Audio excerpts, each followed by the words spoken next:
Thank you, Bill. Thank you, Bill and Mary, for having me, and it is a huge pleasure to be here. And I would have come to raise a glass even if I weren't saying anything. But I said to Keith I have a 45-minute novella that I'd like to read. Bear with me. It turned out I had quite a lot to say, but I'll try to say it fast. It was the fall of 2001, and I had to confirm that with Mary because my memory for dates is feeble, but that's when it was. 9/11 was right around the corner. My son was a senior in high school. My husband's dementia, which was starting to manifest in subtle ways, had yet to be diagnosed. I had just returned to my teaching job at Rutgers Newark after a year at the Cullman Center at the New York Public Library. So it was a standard evening class, a poetry class for graduate students at 5:30 one evening that September, and into the room strolled Keith O'Shaughnessy. I'm looking for him. There he is. I was struck at once by his verbal and sartorial elegance and his urbane wit. I guess sartorial first before he said a word, and then his verbal elegance and the elegance of his writing. But it is hard, 10 years on, to recall other early impressions. Keith was at once very pleasant and clearly gifted and very mysterious. He is still very pleasant and very mysterious, though I now know him a bit better. You rarely recognize, and it was a pleasure to realize this, thinking about this occasion, you rarely recognize the important people in your life when they first appear. They may stroll into a classroom, for example. The modern Greek word for messenger, angelos, is the same as the word for angel. Today's celebration affords a welcome opportunity to look back and see and give thanks for the luck of Keith's and my encounter, which has been a fortunate one for us both. And I'd like to add my colleague Jack Lynch, who also teaches at Rutgers Newark and whom Keith encountered at the same time. More good luck for everyone. How many of one's former students become friends, real friends? How many of one's former poetry students become real poets? How many poetry students write a poem paying eloquent tribute not only to their teacher, but to the poetic tradition which is handed down like an heirloom, with the astonishing eloquence of Keith's poem, which is not in this book, but you'll find a way to see it, Il mio tesoretto. The answer for me, and I have surely taught hundreds of students, is one. And now I'd like to say a few words about Incommunicado, the book whose happy debut has brought us all here today to celebrate.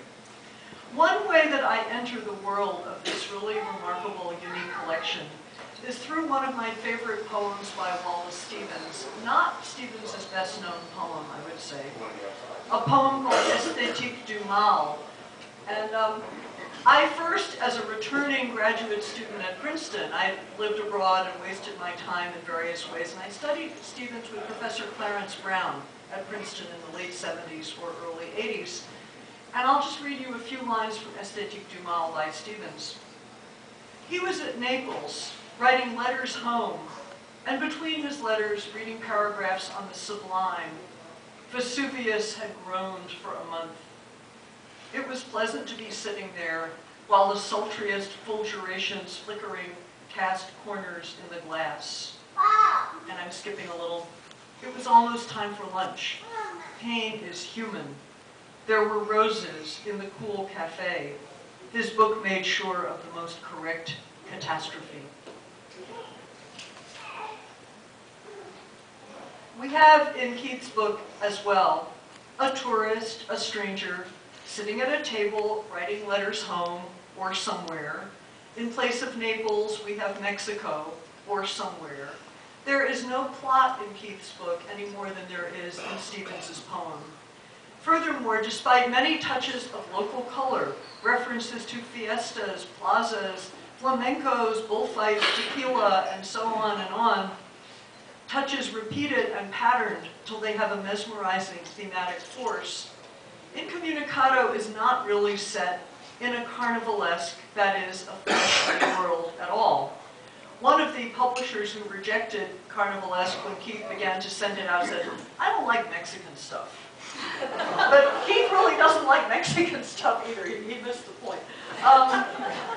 Instead, in Incommunicado, incommunicado, we're in a world where experience is filtered and shaped and metamorphosed and abstracted. That is, in a world of art. Since Keith's art is poetry, incommunicado is rife with trenchant observations about the paradoxical workings of this most private of arts, whose medium is that least private of resources, language. Open the book almost anywhere. This is what my husband used to call bibliomancy, divination, just anywhere, stick your thumb on it. But I'll give you two quick examples of places in incommunicado where you simply open the book, and what you stumble on is a very interesting observation about the way poetry works. For example, in a poem called The Fountain, the song that the old street singer sings sounds like a song that has never been sung before or will be sung again, and yet has always been playing. And another one from a poem called Last Call, sometimes when she sings, she feels nothing in particular, and sometimes nothing at all.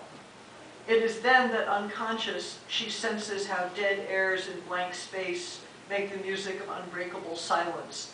And that turns into one of those Keith sentences that spills over the stanza, so I won't finish it. But all of the references to singers and street singers and singing really refer, in a way, to poetry.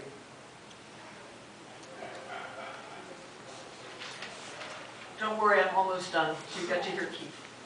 Each of these quotes seems simple, slightly funny, or wry, and each contains a wealth of casual insight.